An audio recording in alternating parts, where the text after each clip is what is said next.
శ్రీ సచ్చిదానంద సమర్థ సద్గురు సాయి మహారాజ్కి జై.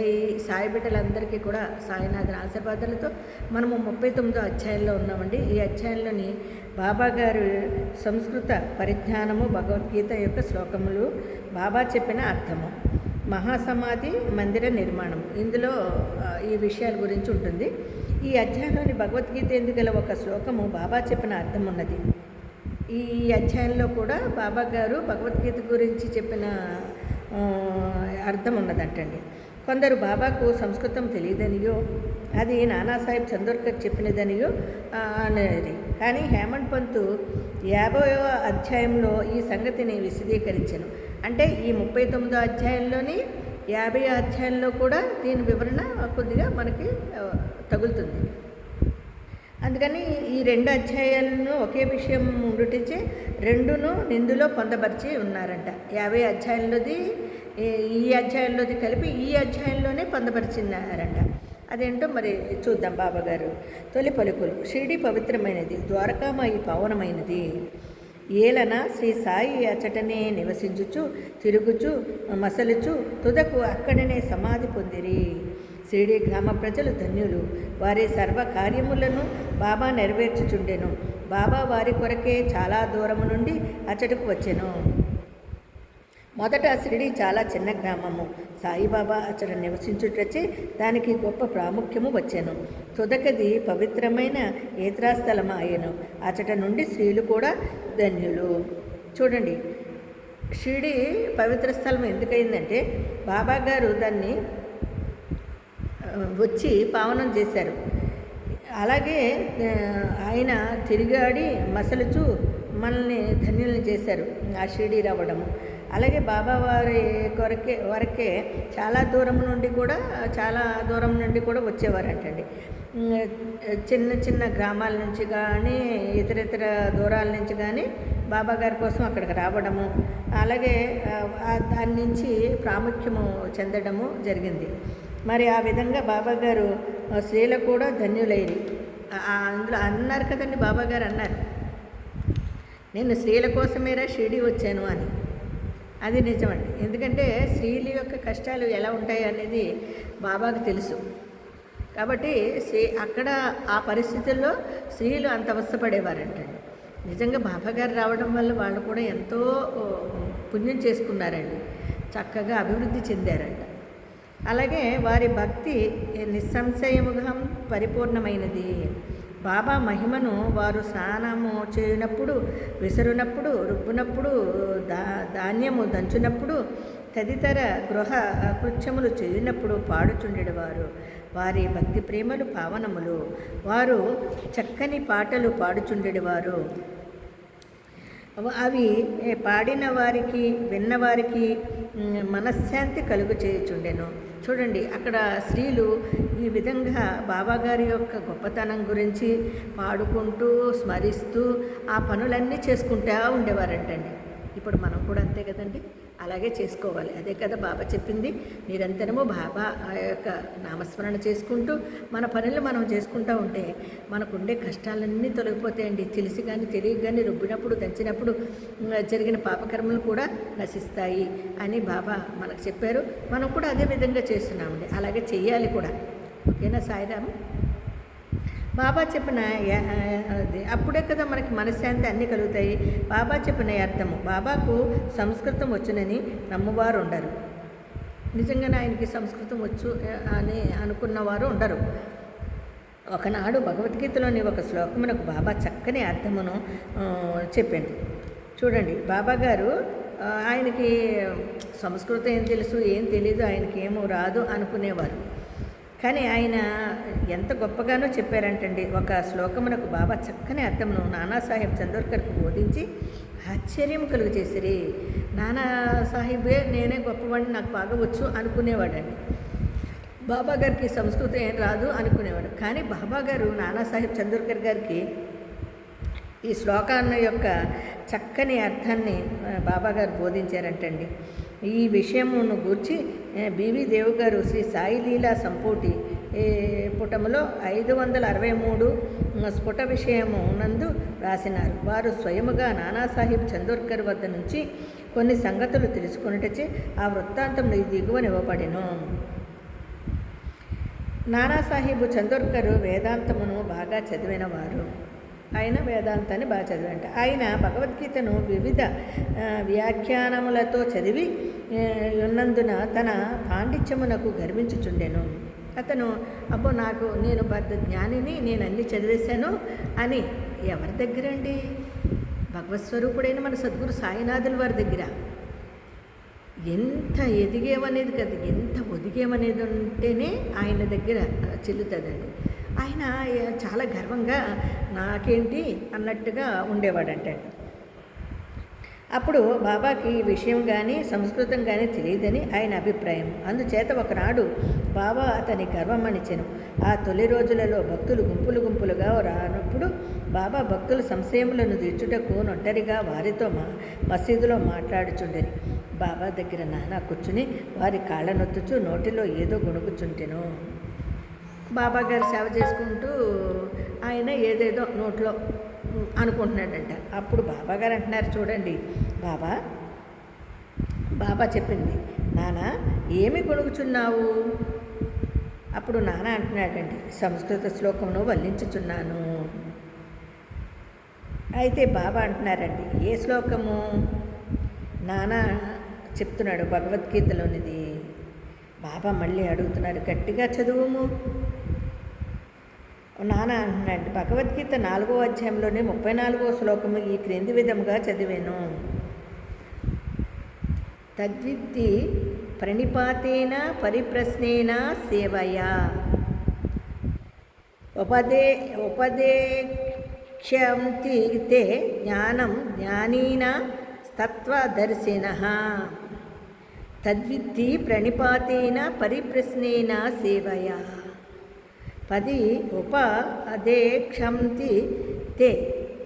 ఉపదేక్ష్యంతి తే జ్ఞానం జ్ఞానిన తత్వదర్శినః అనేది ఆ శ్లోకాన్ని నేను చదువుకుంటున్నాను అంటాడు. అప్పుడు బాబా అంటున్నారు, చూడండి నాన్న, అది నీకు బోధపడినదా? నీకు అర్థమైందా? అప్పుడు నాన్న అవును. ఇప్పుడు బాబా అంటున్నారు, నీకు తెలిసినచో నాకు చెప్పుము. చూడండి, ఆయనకు తెలియదు ఏముందండి, కానీ ఆయన మరి అలా చదువుతున్నాడు కదా, దాని అర్థం ఏంటో నాకు చెప్పు అంటున్నారు. అప్పుడు నాన్న, దాని తాత్పర్యం ఇది: సాష్టాంగ నమస్కారము చేయుట అనగా పాదములపై బడుట, గురిని ప్రశ్నించుట, వారి సేవ చేయుట ద్వారా ఈ జ్ఞానమును తెలుసుకునుము. అప్పుడు మోక్షమును పొందు జ్ఞానము గలవారు అనగా పరబ్రహ్మమును తెలిసిన వారు ఆ జ్ఞానమును ఉపదేశించెదరు అని బాబా గారికి నాన్న చెప్పాడండి. చెప్పమన్నారు కదా బాబాగారు, దాని అర్థం ఏంటి, ఆ శ్లోకం యొక్క అర్థం ఏంటని. సరే, ఈ విధంగా చెప్తాడు. అప్పుడు బాబా అంటున్నారు, చూడండి నాన్న, శ్లోకం యొక్క తాత్పర్యం అక్కరలేదు. ప్రతి పదార్థము వ్యాకరణము మరియు దాని అర్థము చెప్పు. నువ్వు దాని తాత్పర్యం చెప్పావు, అలా కాకుండా తాత్పర్యం అక్కర్లేదు. ప్రతి పదార్థము వ్యాకరణము అంటే ప్రతి పదానికి వ్యాకరణము మరియు దాని అర్థం చెప్పు చాలు నాకు అన్నారు బాబా. అప్పుడు నాన్న ప్రతి పదము నాకు అర్థము చెప్పాను. ఏమని? అప్పుడు బాబా అన్నారు, నాన్న, ఉత్తర సాష్టాంగ నమస్కారము చేసినచో చాలునా? ఉత్తర సాష్టాంగ నమస్కారం చేసిన చాలునా అంటున్నారు బాబా గారు. నాన్నగారిని ప్రశ్నిస్తున్నారు. అప్పుడు నాన్న అంటున్నాడు, ప్రణిపాతాయను పదము నాకు ఇంకొక అర్థము నాకు తెలియదు. ప్రణిపాతాయను పదమునకు ఇంకొక అర్థము నాకు తెలియదు. అప్పుడు ప్రణిపాత అనగా సాష్టాంగ నమస్కారం అని నాకు తెలియను అని చెప్తున్నాండి నాన్నగారు. అప్పుడు బాబా అంటున్నారండి, పరిప్రశ్న అనగానేమి? నాన్న ప్రశ్నలు అడుగుట. బాబా ప్రశ్న అనగానేమి? నాన్న అదే అనగా ప్రశ్నించుట. బాబా ప్రశ్న అన్నను ప్రశ్న అన్నను ఒక్కటే అయినచో వ్యాసుడు అను ప్రత్యయమును ప్రశ్నకు ముందెలా ఉపయోగించెను? వ్యాసుడు తెలివి తక్కువవాడా? చూడండి బాబా, ఆయన బాబాగారికి ఏమి తెలియదు అనుకుని ఆయన ఆ శ్లోకాన్ని చదివేసుకుని దీని అర్థం కూడా బాబాకి తెలియదులే అనుకుంటాడు. కానీ బాబాగారు వేసిన ప్రశ్నలకి ఆయన అసలు చెప్పలేడండి. యను ప్రత్యయమును ప్రశ్నకు ముందేలా ఉపయోగించెను? వ్యాసుడు తెలివి తక్కువ వాడంటావా? పరిప్రశ్నయను మాటకు నాకు ఇతర అర్థం ఏమీ తెలియదు. పరిప్రశ్నకి నాకు ఇతర అర్థం తెలియదు. మరి బాబా సేవ అనగానెట్టిది? సేవ అంటే ఏంటి? కొన్ని దానికి చెప్పు. అప్పుడు ప్రతిరోజు మేము చేయుచున్నట్టుది. బాబాగారికి ప్రతిరోజు నేను నీకు చేస్తున్నట్టు వంటిది. అప్పుడు బాబా అట్టి సేవ చేసిన చాలునా? ఇలా చేస్తే సరిపోతుందా? అప్పుడు సేవయను పదమునకు ఇంకనూ వేరే అర్థమేమి గలదో నాకు తోచుటలేదు. నాకు ఇంక దానికి సేవ అనే దానికి ఇంకేం అర్థం ఉంటుందో నాకు తెలీదు. అప్పుడు బాబా అంటున్నారు, రెండో పంక్తిలోని ఉపదేక్షంతితే జ్ఞానం, ఉపదేక్షంతితే జ్ఞానం అను దానిలో జ్ఞానమను పదము ఉపయోగించకుండా ఇంకొక పదము ఉపయోగించగలవా? ఉపదేక్షంతితే జ్ఞానం అనే దానికన్నా ఇంకో పదం ఉపయోగించగలవా? అప్పుడు అవును. బాబా ఏ పదము? అజ్ఞానము అంటున్నాడు ఆయన. అప్పుడు బాబా అంటున్నారు, జ్ఞానమునకు బదులు అజ్ఞానమును ఉపయోగించినచో ఈ శ్లోకంలో ఏమైనా అర్థము గలదా? అసలు అతను ఇంకా అసలు ఆశ్చర్యపోతాడండి. చూడండి, బాబాగారు అడిగిన ప్రశ్నకి ఆయన సమాధానం చెప్పలేకపోతాడు. నేను పెద్ద జ్ఞానిని అనుకుంటారు. అదే అండి, ఆ అహంకారమే మనం తగ్గించుకోవాలి. ఇప్పుడు గొప్పగానే వేషధారణలు చేసి మేము జ్ఞానులము, మేము అలాగా ఇలాగా అని చెప్పి కొంతమంది ఒకవేళ పీఠాధిపతులు కూడా అనుకుంటారు మేము ఇదని. కానీ బాబా యొక్క తత్వానికి ఆయన చేసిన చర్యలకి వీళ్ళు ఎందుకు పనికొస్తారండి? దేనికి పనికిరారు. భగవంతుడిని చూసుకుంటూ నీకు ఒక సాధనలో ఒక జ్ఞానాన్ని సంపాదించుకోవాలి. కానీ భగవంతుడి మీదే కుప్పుగంతులా ఆ విధంగా నాన్నగారు చేసేవారు. అప్పుడు బాబా అంటారనమాట, జ్ఞానమునకు బదులు అజ్ఞానమును ఉపయోగించినచో ఈ శ్లోకమును ఏమైనా అర్థము గలదా? లేదు, శంకర భాష్యం ఆ విధముగా చెప్పుటలేదు. అప్పుడు బాబా అంటున్నారు, వారు చెప్పినచో పోనిమ్ము. అజ్ఞానము అను పదమును ఉపయోగించిన ఎడల తగిన అర్థము వచ్చినప్పుడు దానిని ఉపయోగించడానికి ఏమైనా ఆక్షేపణ కలదా? సరేలే, ఓన్లే అది వదిలేద్దాం. శంకర భాష్యం నీకేం చెప్పట్లేదు అంటున్నావు కదా, పోనీ వదిలేద్దాం. వారు చెప్పినచో పోనిమ్ము. అజ్ఞానమును ఉపయోగించావు కదా, అవును అంటాడు కదా.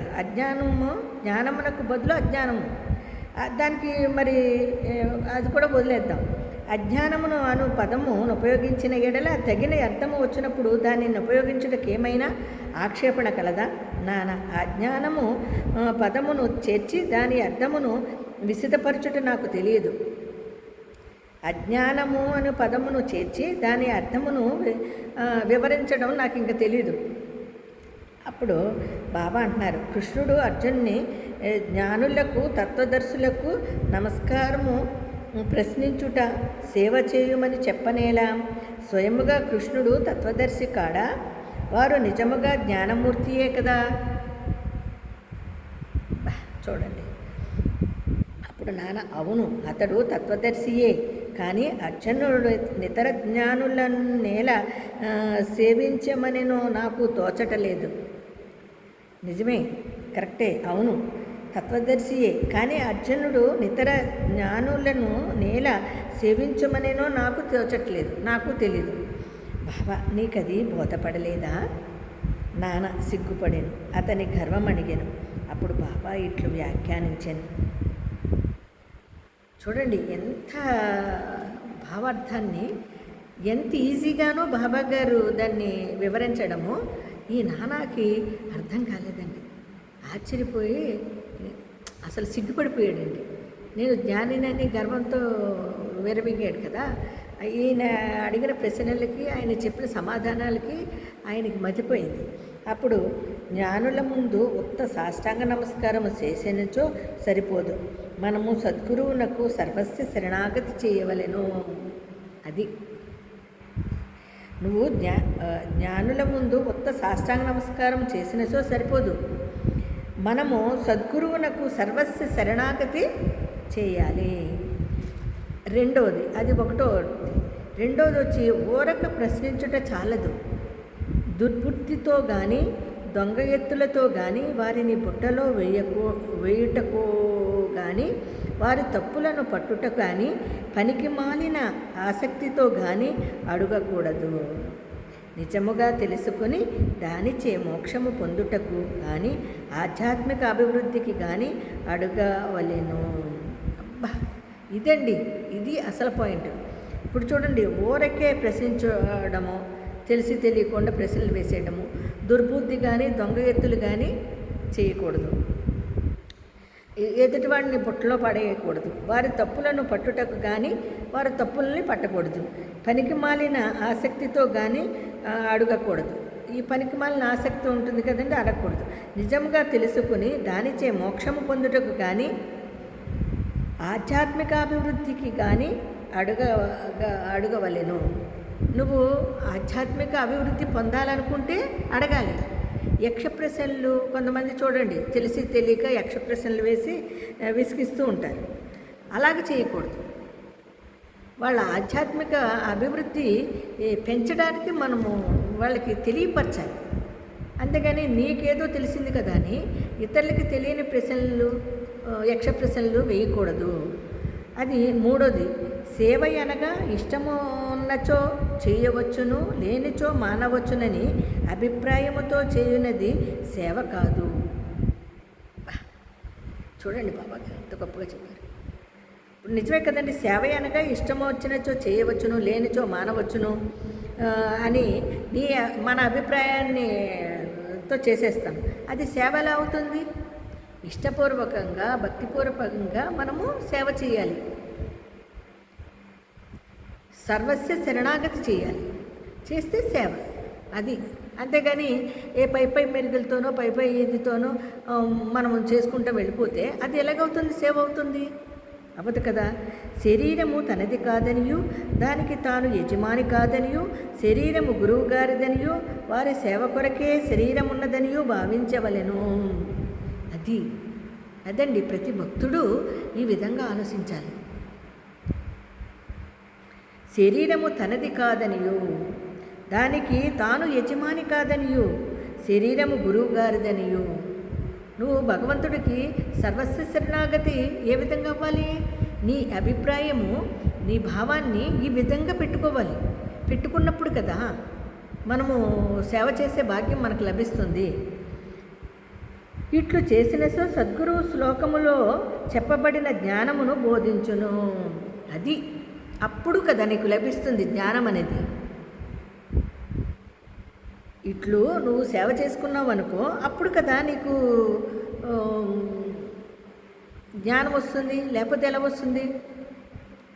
గురువు జ్ఞానమును బోధించును అనగా నానాకు అర్థము కాలేదు. చూడండి, గురువు జ్ఞానమును బోధించుననగా నానాకు అర్థం కాలేదు. బాబా జ్ఞానమును ఉపదేశం ఎట్లగును? జ్ఞానము ఉపదేశం ఎట్లగును అనగా సాక్షాత్కారము బోధించుట ఎట్లు? అజ్ఞానమును నశింపజేయుటయే జ్ఞానము. చూడండి, బాబాగా చెప్తున్నారు, జ్ఞానమును ఉపదేశం ఎట్లగును? జ్ఞానము ఉపదేశం ఎలాగవుతుంది? నీకు జ్ఞానం ఉందయ్యా, ఆ జ్ఞానం నేను ఉపదేశం అంటే ఎలా కుదురుతుంది? కుదరదు. అనగా సాక్షాత్కారము బోధించుట ఎట్లు? సాక్షాత్కారం రావాలంటే ఎట్లా? అజ్ఞానమును నశింపజేయుట జ్ఞానమా? జ్ఞానం. జ్ఞానేశ్వర మహారాజు ఇట్లు చెప్పి ఉన్నారు, అజ్ఞానమును తొలగించుట ఇట్లు. ఓ అర్జున, స్వప్నము నిద్ర తొలగిపోయినచో మిగులున్నది నీవుగా గ్రహింపుము.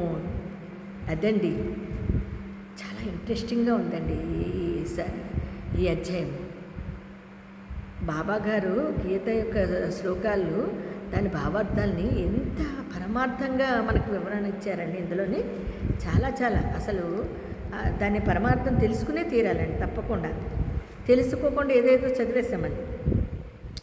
అప్పుడు జ్ఞాన ఉపదేశం ఎట్లాగున అనగా సాక్షాత్కారము బోధించుట ఎట్లు, అజ్ఞానమును నశింపచేయుటయే జ్ఞానము.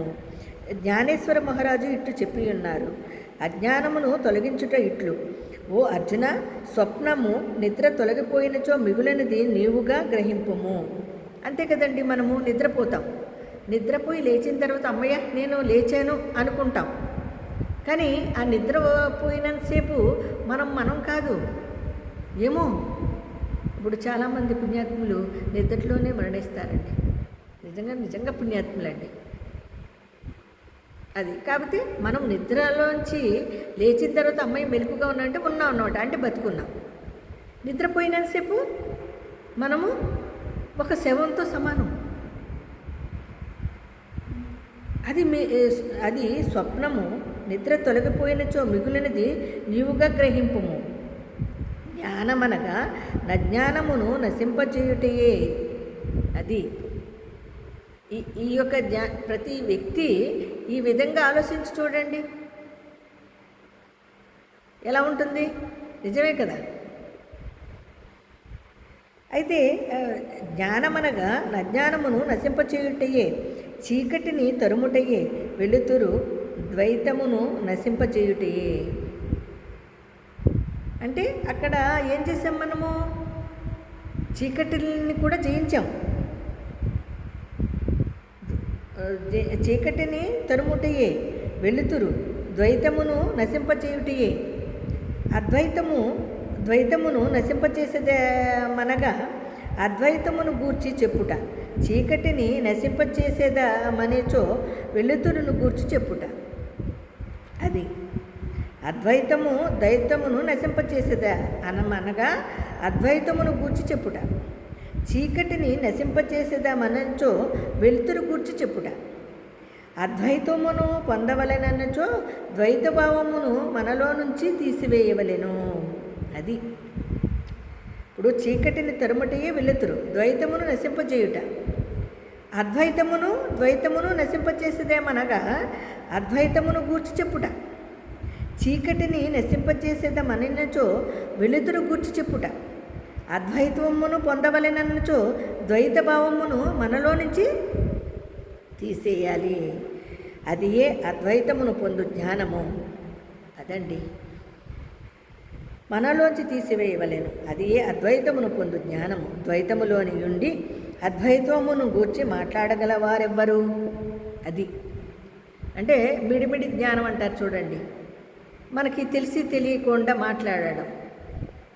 అలా మాట్లాడడం ఎందుకు?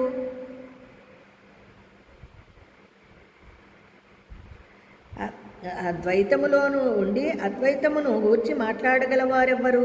ఎవరైనా నట్లు చేసినచో నా స్థితిలోనికి వారు రానిదే వారికి అది ఎట్లా తెలియను? అదండి, భగవంతుణ్ణి పూర్తిగా విశ్వసించకుండా నేను అనే గర్వంతో ఉంటూ భగవంతుడిని నువ్వు ఎలా తెలుసుకున్నావు? నాకు అన్నీ తెలుసని నువ్వు ఎలా అనుకుంటావు? ద్వైతములోనే ఉండి అద్వైతమును గూర్చి మాట్లాడగలవారెవరు? అసలు ఎవరైనా అట్లు చేసినచో నా స్థితిలోనికి వారు రానిదే వారికి అది ఎట్లు తెలియను? నిజమే కదా. భగవంతుని పూర్తిగా సరెండర్ అవ్వకుండా, ఆయన్ని శిరస వహించకుండా, ఆయన మాటలు, ఆయన పాదాలని గట్టిగా పట్టుకోకుండా ఎవరండి అలా అనుకుంటారు? అహంకారులు, నేను అనుకునేవారు ఎప్పుడు అలాగే అనుకుంటారు. నేను గొప్పవాడిని, నేను తెలివైన వాడిని, నేను అది ఇది అనుకున్నవారు ఈ విధంగా ఉంటారు. అదే చెప్తున్నారు బాబాగారు. ఎవరైనా నట్లు చేసినచో నా స్థితిలోనికి వారు రానిదే వారికి అది ఎట్లా తెలుస్తుంది అంటారు. దానిని ఎట్లు పొందేదారు? శిష్యుడు గురువు వలె జ్ఞానమూర్తియే. వీరిద్దరికీ భేదమేమనగా గ్రహించు తీరు గొప్ప సాక్షాత్కారము. అది భగవంతుడికి శిష్యుడిగా ఉన్నప్పుడు ఒక గురువుకి శిష్యుడిగా ఉండాలి అంటే ఆయన ఆయన స్థితిలోకి, అంటే ఆయన్ని ఎలా సేవించాలి, అంటే ఎలాగ వెళ్ళిపోవాలంటే మనము ఇది వీరిద్దరికీ భేదము ఏమనగా గ్రహించు తీరు. అంటే శిష్యుడు గురువు వలె జ్ఞానమూర్తియే, శిష్యుడు కూడా గురువుకి జ్ఞానమూర్తియే, కానీ వీరిద్దరికీ భేదమేమనగా గ్రహించు తీరు, అంటే మనము గ్రహించుకునే దాన్ని బట్టి ఉంటుంది. అహంకారం లేకుండా భగవంతుడికి శరణాగతి అవ్వాలి, గొప్ప సాక్షాత్కారాన్ని మనం పొందాలి. ఆశ్చర్యకరమైన మానవాతీత సత్వము, మహాశక్తిమత్వము మరియు ఐశ్వర్య యోగము సద్గురువు నిర్గుణుడు సచ్చిదానందుడు. వారు మానవాకారమున అవతరించుట జగత్తును మానవాళిని ఉద్ధరించుటకు మాత్రమే. దాని వలన వారి అసలైన నిర్గుణ స్వభావము కొంచెము కూడా వికారము చెందదు. వారి సత్వస్వరూపమే దైవిక శక్తి, జ్ఞానము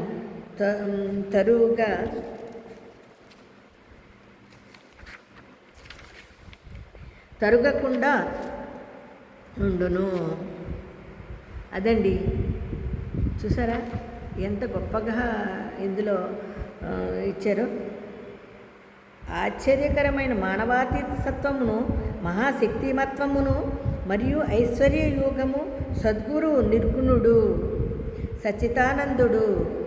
వారు మానవాకారమున అవతరించుట జగత్తును మానవాళిని ఉద్ధరించుటకు మాత్రమే. అదండి ఇక్కడ మనం గ్రహించాల్సింది. దాని వలన వారి అసలైన నిర్గుణ స్వభావము కొంచెము కూడా వికారము చెందదు. వారి సత్య స్వరూపము దైవిక శక్తి, జ్ఞానము తరుగకుండా ఉంటుంది. ఇది 39వ అధ్యాయంలో అసలు నిజంగా మరి ఇంకా కథమాది రేపు కూడా చెప్పుకుందామండి. 39వ అధ్యాయంలో ఉన్నాము. చాలా చాలా అద్భుతంగా ఉంది కదండి. మీరు కూడా ఒక్కసారి ఈ అధ్యాయం 39వ అధ్యాయాన్ని తిరిగేయండి. ఇంకా మీకు ఆ జ్ఞానం బాగా అర్థమవుతుంది. సాయిరామ్.